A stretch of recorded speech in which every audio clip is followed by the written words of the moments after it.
اعوذ باللہ من الشیطان الرجیم بسم اللہ الرحمن الرحیم الحمدللہ رب العالمین وصلی اللہ علی سیدنا محمد وعلیہ الطیبین الطاہرین۔ ناظرین کرام، ہماری گفتگو رسول اکرم صلی اللہ علیہ وآلہ کے اس خطبے کے سلسلے سے چل رہی تھی جس میں آپ نے ماہ مبارک رمضان کے سلسلے میں گفتگو فرمائی، اور یہ خطبہ ہم تک امیر المومنین علی بن ابی طالب علیہ السلام کے ذریعے پہنچا۔ رسول اکرم نے ماہ مبارک رمضان کی عظمتوں کو بیان کرتے کرتے بہت سی چیزوں کو بیان فرمایا، اور اس کے بعد آپ نے فرمایا وَاذْكُرُوا بِجُوعِكُمْ وَعَطَشِكُمْ فِيهِ جُوعُ يَوْمِ الْقِيَامَةِ وَعَطَشِهِ۔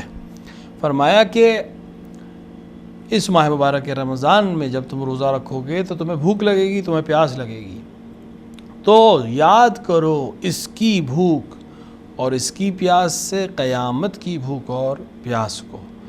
رسول اکرم اس بات کی طرف انسان کو متوجہ کر رہے ہیں کہ بہرحال ایک روز قیامت ہے، بہرحال ایک دن حساب اور کتاب ہونا ہے، اور ہر وہ انسان جو کامیابی اور کامرانی چاہتا ہے اس کے لیے ضروری ہے کہ وہ اس یوم حساب کو اپنے ذہن میں رکھے۔ ہم اگر یوم حساب کو اپنے ذہن میں رکھیں گے تو نہ جانے کتنے ایسے گناہ ہیں جن سے ہم صرف اس تصور سے بچ جائیں گے کہ ہمیں کہیں حساب دینا ہے۔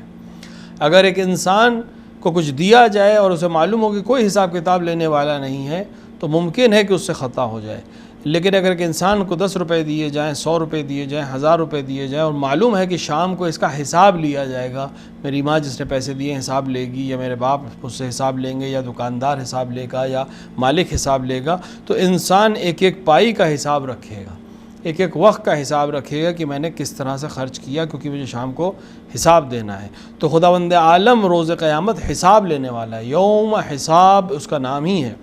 تو خداوند عالم یوم حساب رکھتا ہے اور اس دن حساب لے گا۔ اگر ہم یاد رکھیں گے اس کو تو دنیا کی ہر نعمت کا صحیح استفادہ کریں گے، کیونکہ خداوند عالم خالق نعمت ہے اور وہ ہم سے اس کا حساب مانگے گا۔ اس نعمت میں طاقت بھی ہے، اس نعمت میں رزق بھی ہے، اس نعمت میں جوانی بھی ہے، اس نعمت میں ہر وہ چیز ہے جو خداوند عالم نے آپ کو عطا کی ہے اور ہمیں عطا کی ہے۔ تو ہمیں ہر چیز کا حساب رکھنا پڑے گا۔ کب رکھیں گے؟ جب ہمیں قیامت کے دن کا خیال رکھے گا۔ رسول اکرم بھی اسی طرح اشارہ فرما رہے ہیں کہ جب تمہیں روزے میں بھوک لگے، جب تمہیں روزے میں پیاس لگے تو قیامت کو یاد کرنا، قیامت کی بھوک اور پیاس کو یاد کرنا، تو پھر انسان اپنے آپ کو گناہ سے روکنے کی پوری کوشش کرے گا۔ اس کے بعد آپ نے فرمایا وَتَصَدِّقُوا عَلَىٰ فُقَرَائِكُمْ، اور صدقہ دو اپنے فقراء کو اس مہینے میں۔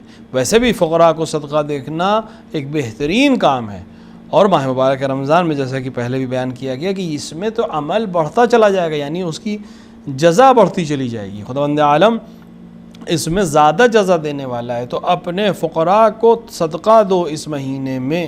اگر ایک انسان 1 روپیہ دیتا ہے تو بہرحال خداوند عالم اس کو جزائے خیر عطا فرماتا ہے، اور خداوند عالم کی نظر میں 1 روپیہ اور 10 روپیہ اہمیت نہیں رکھتا۔ تمہیں جو دیا گیا ہے، جو خداوند عالم نے عطا کیا ہے، اس میں سے تم نے کتنا فقراء کو دیا، یہ خدا کے نزدیک زیادہ اہمیت رکھتا ہے۔ وَمِمَّا رَزَقْنَاهُمْ يُنْفِقُونَ، اور جو رزق ہم نے ان کو دیا اس میں سے وہ انفاق کرتے ہیں۔ کبھی کبھی بہت ممکن ہے کہ انسان دکھنے میں 2 انسان رقم برابر دیں، لیکن خدا کے نزدیک ایک کی ویلیو زیادہ ہو، دوسرے کی ویلیو کم ہو۔ مثال کے طور کے اوپر ایک انسان کے پاس 100 روپے ہیں اور کوئی فقیر آتا ہے اور وہ اس کو 10 روپے دے دیتا ہے، تو اس انسان نے 10 روپے کی مدد کی ہے۔ ایک انسان اس کو 10 ہی روپے ہیں، ایک فقیر آتا ہے وہ اس کو 10 روپے دے دیتا ہے، تو دنیاوی نظر میں دونوں نے 10 روپے دیے ہیں، لیکن الہی نظر میں اور نظام قدرت میں ایک نے 10% مدد کی ہے اپنے مال میں سے، اور ایک نے 100% مدد کی ہے۔ تو وہ جس نے 10 روپے دیے تھے 100 روپے میں سے، اس کو ثواب 10% کے حساب سے ملے گا، اور جس نے 10 روپے دیے تھے جبکہ اس کے پاس صرف 10 روپے تھے، اس کو ثواب 100% کے حساب سے ملے گا کہ اس نے اپنا سارا مال راہ خدا میں دے دیا۔ تو اس سے خدا کو مطلب نہیں کتنا دیا، اس سے مطلب ہے کہ جتنا ہم نے تمہیں عطا کیا تھا اس میں سے کتنا فیصد تم نے راہ خدا میں انفاق کیا۔ اسی طرح طاقت کا معاملہ ہے، اسی طرح عمر کا معاملہ ہے، اسی طرح ہر چیز کا معاملہ ہے، اور راہ خدا میں صدقہ دے کر تم اس ماہ میں عظمتوں کو حاصل کر سکتے ہو۔ تصدقوا علی فقرائکم و مساکینکم، اور اپنے مسکینوں کو بھی اس میں عطا کرو. یعنی مسکین اور فقراء میں بعض علماء نے فرق کیا ہے اور بعض نے فرق نہیں کیا ہے. بعض کہتے ہیں فقیر و مسکین جب ایک ساتھ استعمال ہو تو تقریباً مراد ایک ہی ہوتا ہے. ہر وہ شخص جس کے پاس اپنے سال بھر کا ذوقہ نہیں ہے اس کے لیے فقیر کا حکم و مسکین کا حکم بیان کیا گیا ہے. اور خصوصاً آج کے دور میں، اس دور میں جس وقت یہ کرونا کی وبا سے ہم دو چار ہیں اور دنیا تقریباً ہر خطے میں اس کی وبا پھیلی ہوئی ہے، ہمارے لیے بہت ضروری ہے کہ ہم صدقہ دیں اپنی جان اور کی سلامتی کے عنوان سے بھی، اور ماہ مبارک رمضان میں ان لوگوں تک پہنچیں کہ ان حالات میں جن کے لیے روزمرہ کی ضروریات کو پورا کرنا بہت سخت ہو چکا ہے اور مشکل ساز ہو چکا ہے. جو ڈیلی ورکرز تھے، جو ڈیلی باہر نکل کے کام کرتے تھے، اب اس سچویشن میں باہر نہیں جا پا رہے ہیں، کام نہیں کر پا رہے ہیں، تو ان کے لیے اور ان کے گھر والوں کے لیے کھانا اور پینا اور نماز اور روزہ سب مشکل ہو رہا ہے. تو آپ صدقے کے ذریعے سے، کار خیر کے ذریعے سے، ثواب کے ذریعے سے، افطار ان کے یہاں بھیج کر، سحر کا سامان ان کے یہاں بھیج کر، سحری کی چیزوں کو بھیج کر آپ ان کی مدد کر سکتے ہیں اور ان کی عبادت میں مددگار ہو سکتے ہیں. اور اس میں اس بات کا بالکل خیال رکھیں کہ ہم امیر المومنین علیہ الصلوۃ والسلام کے چاہنے والے ہیں، لہٰذا ہم ان کی سیرت پر عمل کرتے ہوئے مدد کریں. یہ نہ ہو کہ ہم مدد کریں اور پوری دنیا میں اس کو ڈھنڈورا پیٹیں، بلکہ مدد کریں اللہ کے لیے، خالصتاً للہ.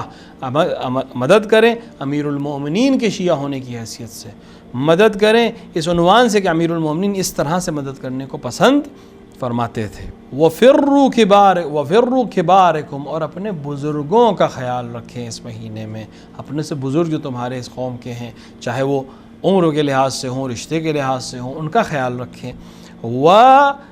وَارْحَمُوا صِغَارَكُمْ، اور اپنے چھوٹوں کے ساتھ رحمت اور شفقت سے پیش آؤ اس مہینے میں. البتہ ہمیشہ ہونا چاہیے، لیکن ماہ مبارک رمضان میں اس کی فضیلت اور اس کی برکت زیادہ ہے.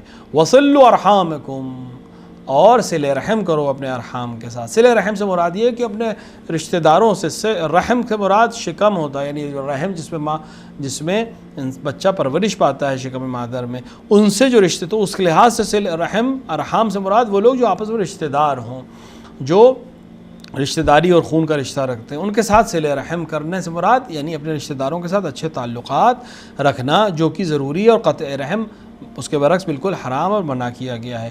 تو اس مہینے میں صلہ رحم کرو. صلہ رحم کرنے کے بہت سے طریقے ہو سکتے ہیں. ایک فون بھی صلہ رحم ہو سکتا ہے، ایک واٹس ایپ کا میسج بھی صلہ رحم ہو سکتا ہے، کسی انسان سے تھوڑی دیر بات کر لینا ہی صلہ رحم ہو سکتا ہے. اور اسی طرح اگر آپ کو معلوم ہے کہ کوئی رشتہ دار ضرورت مند ہے اور آپ اس کی ضرورت کو پورا کر سکتے ہیں، تو اس مہینے میں ضرور اس کام کو انجام دے. تو رسول اکرم کے اس خطبے کی لحاظ سے ہمیں کچھ کام انجام دینے ہیں جس کا تعلق ہمارے سماج سے ہے. آپ بھوک اور پیاس کے ذریعے قیامت کو یاد کریں تاکہ ہر عمل کرتے وقت ہمیں یہ خیال رہے کہ ایک دن ہمیں حساب کتاب دینا ہے. اسی طرح رسول اکرم فرما رہے ہیں کہ صدقہ دیں اس مہینے میں اپنے فقراء کو، اپنے مساکین کو.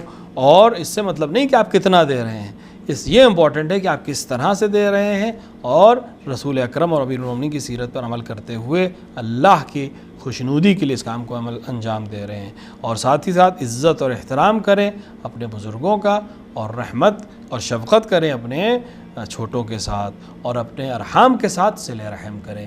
بہترین موقع ہے تاکہ ہم اپنے رشتہ داریوں کو، اپنے درمیان جو قرودتیں ان کو ختم کر سکیں. اس وبا کے ماحول میں ہم ایک دوسرے کا سہارا بن سکیں، اور مل کر بارگاہ الہیہ میں دعا کریں کہ اس ماہ مبارک کی برکت سے اہل بیت علیہ السلام کے تصدق میں ہم سب کو نیک عمل کرنے کی توفیق عطا فرمائے، اور ہمیں اس بلا سے بخیر و خوبی نجات عطا فرمائے. وصلی اللہ علی سیدنا محمد وعلیہ الطیبین الطاہرین. والسلام علیکم ورحمۃ اللہ وبرکاتہ.